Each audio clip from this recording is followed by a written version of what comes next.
Hello' everyone, সকলোলৈ ভোগালী বিহুৰ আন্তৰিক শুভেচ্ছা যাচিলোঁ।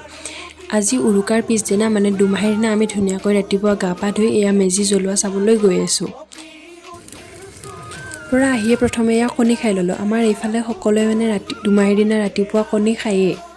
তাৰপিছত পুৱাই আমি গ'লোঁ আকৌ ডাঙৰ মামাহঁতৰ ঘৰলৈ। সিহঁতৰ দুজনী ছোৱালী আৰু আমাৰ ধনু সিহঁতে এয়া খেলি আছে। সিহঁতৰ লগত অলপ সময় থাকি তাৰপিছত প্ৰসাদ খাই আকৌ আহিলোঁ আমি ঘৰলৈ।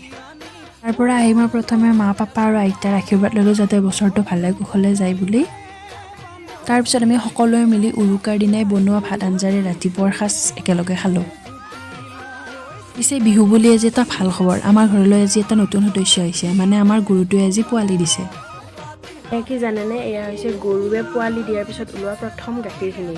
তাৰপিছত সেই গাখীৰখিনি আমি বাঁহৰ চুঙাত ভৰাই এয়া জুইত পুৰিলোঁ। তাৰপিছত সন্ধিয়া ঠাণ্ডা হোৱাৰ পিছত এয়া আইতাই বাঁহৰ চুঙাৰ পৰা এৰাই আছে আৰু এইখিনি ওলাই প্ৰথমতে ভগৱানক দিম আৰু তাৰপিছত আমিও খাম। এতিয়া বাই।